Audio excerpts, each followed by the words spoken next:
I'm here because I lost my son and a niece in 2022, both to fentanyl, the use of fentanyl, the accidental use of fentanyl. I've lost 2 grandkids to fentanyl poisoning. I lost a granddaughter and a grandson. They were both 25.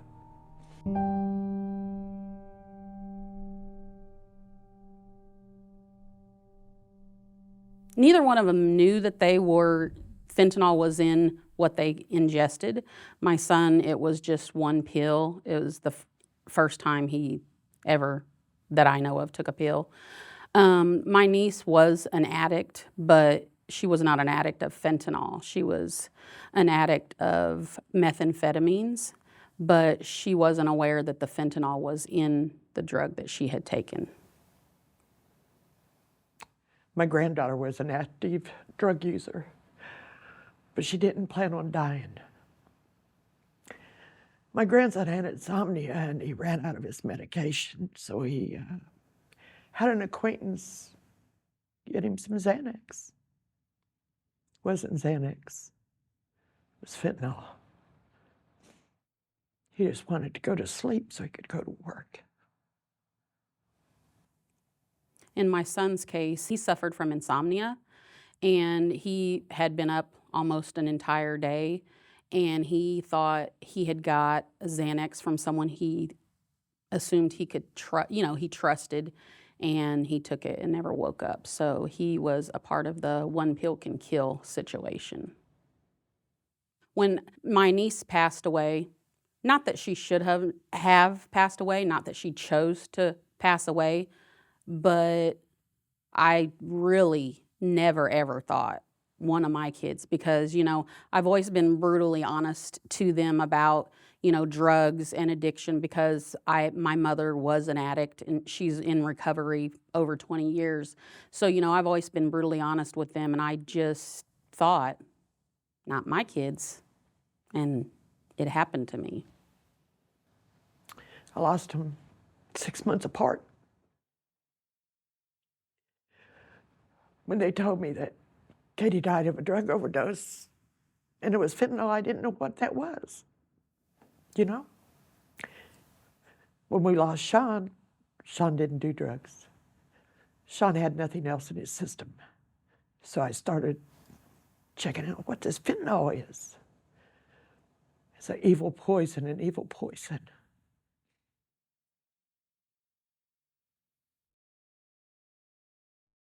He's a big goofball. He's just happy-go-lucky. He was the only boy. I had 3 girls and 1 boy, and I was a single mother for the majority of our lives, so he had to grow up with all of us crazy women. When he grew up and started getting into relationships, all the women that he dated, they could see how, kind to women that he was, and thoughtful towards a woman, and a romantic. And he always said, it's because I grew up with these women, and, I seen my sisters and my mom in relationships. And so he knew how to be the romantic, but he was adventurous. He was a big goofball. He's just always making you laugh, and tormenting his sisters just purposefully, just to get them aggravated. He always done that all the time. As he grew up to, be a man and an adult and everything, he got into positive affirmations and positivity, and he'd write these affirmations down and stuff, and he was my person that I talked to a lot about things, and I've always had issues with my weight, and he would go to the gym with me, and he always, boosted me up, and, you can do it, Mom, and, he was just my positive little, influencer and stuff like that, so, Another thing he always said, as even a young boy, he would always tell me, Mom, I'm going to take care of you when I get older. I'm going to take care of you when I get older. He just had so much going on in life, helping his uncle buy houses and flip them, and helping his uncle in the catering business at his uncle's restaurant. He said, call me. He said, Grandma, I'm taking after you. I said, what's that, son? He said, I'm getting my CDL. I'm going to be a truck driver, Grandma. Even talk, maybe someday we might get to drive together.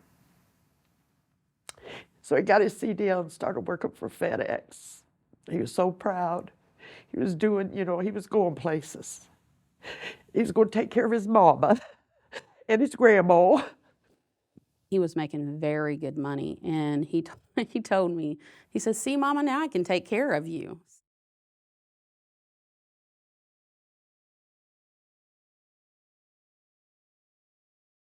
My niece, she was just like so smart, like way smart. She was so smart they wanted to pass her ahead in grades because the grade she was in, she was so smart it bored her. So she excelled in school, she made very good grades. She was into reading books. One of her favorite, authors was Stephen King, and she literally named her son Stephen King Kennedy.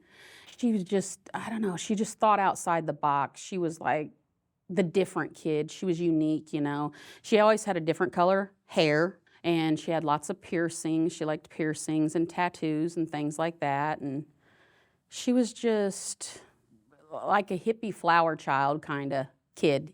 But she did get into addiction, and for me, I always say that addiction to me is a mental illness, and I feel like she was trying to numb things, with her addiction. But the thing that's, really hard with her situation, a month prior to the loss of my niece, she did try to go get help. She tried to get help. She did. Her mother took her and dropped her off. Katie called about however long later and said, "Well, you need to come and get me. They won't keep me." And I know Katie didn't want to die because she had that baby, and that baby was her world. And Katie wanted to go to rehab for her baby, but it didn't happen. Didn't happen. She got rejected and said, "We can't help you because you don't have insurance or you don't have enough money." And then within a month later, she passed. I'm a truck driver, so I got the news from my granddaughter. She lives with me, and she called me about Katie passing. Yeah. I knew she did drugs, but I know that she didn't want to die. She had a baby. She had a little boy, She loved very dearly. Now my son and his wife raise Jelly Bean, is what we call him. They had to adopt him, So, but they have that. They have a part of Katie. My grandson didn't have no children. Wished he did. Sure wished he did. Hers was, it was hard to deal with because, I was in the delivery room when she was born. And, I don't know, I was close with her. And it's no one's fault, but I just wish I could have talked to her more because I didn't know it was that bad.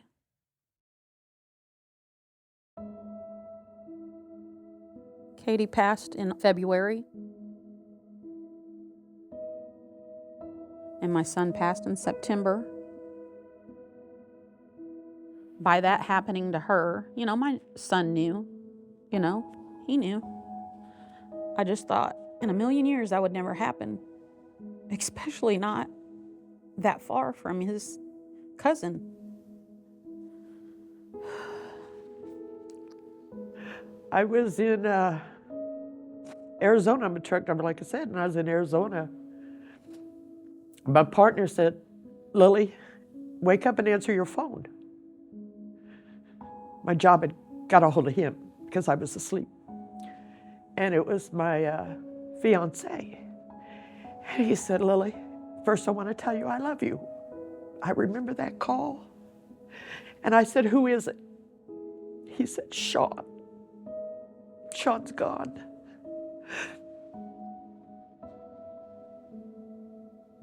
I went berserk because I was very close to Shawn. Me and Shawn, my two oldest grandkids, were real close. I just went berserk. And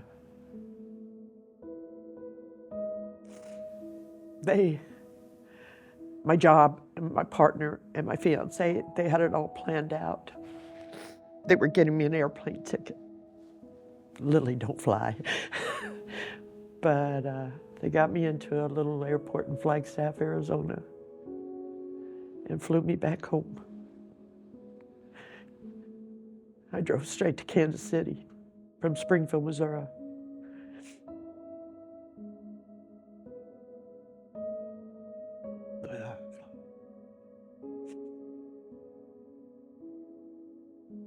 Hardest time in my life. I can honestly say, the hardest time in my life.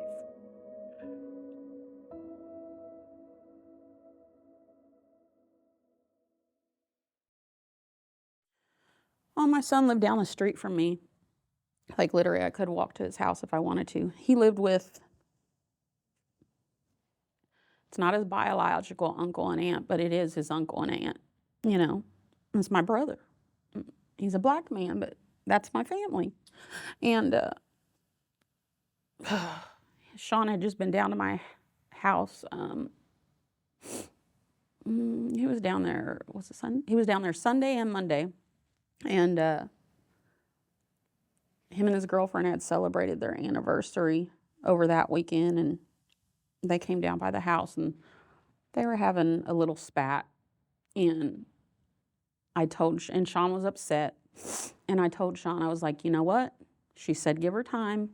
Let her have some time and space. I said, I'm a woman, and I know if we ask for time and space, give us time and space. And he was like, okay. And he goes to walk off and walk home. And I'm like, you want me to give you a ride? And he was like, no, let me walk, Mom. And it's, in walking distance, whatever. So I went home and I'm texting him, making sure everything's cool. And he had forgot his bag at my house, so he walks down Monday, because he doesn't work on Mondays, to grab his bag. And I ask him again, do you want me to walk you home or drive you home? And he's like, no. And that was like probably 8-something at night, and we're texting through the night because I want to make sure he's okay, because he's upset. And I wondered, talk to him and see if he had talked to his girlfriend. And he's like, yeah, we're talking a little bit, this, that, and the other. And so Tuesdays, he gets up and he goes to work like probably 10, 11 o'clock. His aunt and uncle own a restaurant right down the street, and they get up early in the morning. So when they get up and go to work, Shawn's still in bed. And then when he comes home at night, they're in bed. So they work totally different hours. And he's a grown man, You don't just walk into a grown man's room to see what's going on. And so Tuesday...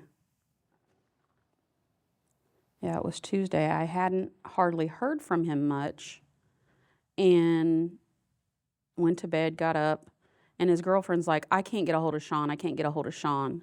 So I immediately call the aunt and uncle who are at the restaurant. I'm like, hey, have you guys talked to Shawn? I was like, I don't know what's going on. I haven't heard from him. And his girlfriend's reaching out to me. She hasn't heard from him. And I was like, I want to go down there and check just to make sure. And his aunt's like, oh, I'll run down there and check. And she called me back pretty quickly after. She said, Shannon, you need to get down here now. And I already knew. In my heart, I knew it was already too late. But I just flew down there as fast as I could. And I walked in the room and I just fell on the ground. Because he was gone. I could look at him and tell he was already gone. He'd been gone. And I don't know, I immediately thought that, did he hurt himself? What happened? And I was not thinking straight. And of course, you got to call the police, and it's a crime scene. And they come in and they said, because there was a little, like a sandwich baggie that had somewhere between 3 and 5 other pills in it. And I was asking him, I was like, did he hurt himself? What happened? And the officer said, ma'am, if he would have hurt himself, there would be no pills there. And they said, we can't tell you exactly what happened, but they had a feeling. They said there was probably something else in that pill. And I was like, okay. And I immediately thought back to my niece, and I'm like, oh my God, I wonder if it's the same thing. And then it came, when his toxicology came, he had a very, very low amount of fentanyl in his body, like an extremely low amount. And that's when they told me he probably took 1 pill. because there was such a low amount in his body. But it doesn't take nothing.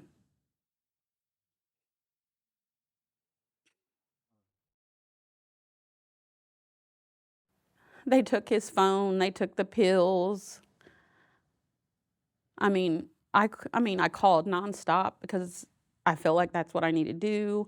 And I tried to help with passcodes to get in his phone. His girlfriend talked to them and told them everything she knew and ideals for passcodes she thought of. Maybe roughly 2 months later, they said, we can't access his phone. We're done. You can come pick up his phone. That's it. That's all that happened. And nobody has been arrested in either case. We know who Shawn got those pills from. They say they can't get in his phone. Even though the phone actually belongs to his mother, she gave him permission to do whatever. They say they can't get into it, so it's basically a closed case. For me, I always tell everybody in the beginning, I call it a fentanyl fog, and I still have it from time to time. In the beginning, it was really strong. And so in the beginning, of course, I didn't want to do nothing. All I did was I went to work, came home and slept, went to work, came home and slept. That's all I did for months. And then my sister-in-law said, hey, let's go to this place where they're going to talk about fentanyl. There's going to be some of our representatives, the police chief, because I'm in Wyandotte County, Kansas, is going to be there, and they're going to discuss things. I'm like, okay, I'll go with you. So we went as a group, me, her, and some of our girlfriends. And then we did that, and my mom had started getting on Facebook and getting into some different fentanyl groups that are on Facebook. And so I started doing it also. And we got in contact with this group that's called Applaud. And every year, they do a yearly, we call it a rally, a gathering, or a march, or a peaceful protest. And they said, will you be our representatives for Kansas? And Mom wanted to do it. And my mom really has pushed me, to try and get more involved in things. And so we did the rally at the courthouse up in Wyandotte County on 7th Street. And it was kind of small. It was the first one that, I'd ever did and everything. But we put it on Facebook, and we had people that you've interviewed today that showed up. Then my mom got involved with another group, LVOF, Lost Voices of Fentanyl. And she was like, sis, they do a rally out in Washington, D.C. And so we started checking into that. And she's like, let's go. And my mom has just been really a big advocate of pushing me. And that's the thing with me, Amber, and my mom. We're on a mission. And we're going to be heard. And we're not going to stop.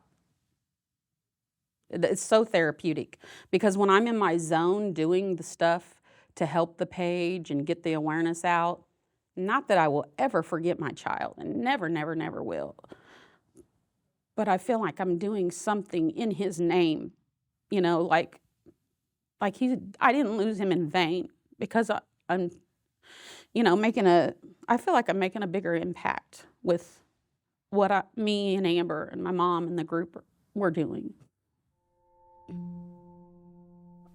As a recovered drug addict, we didn't have to worry about fentanyl back in my day. But it ain't worth it, man. It ain't worth it.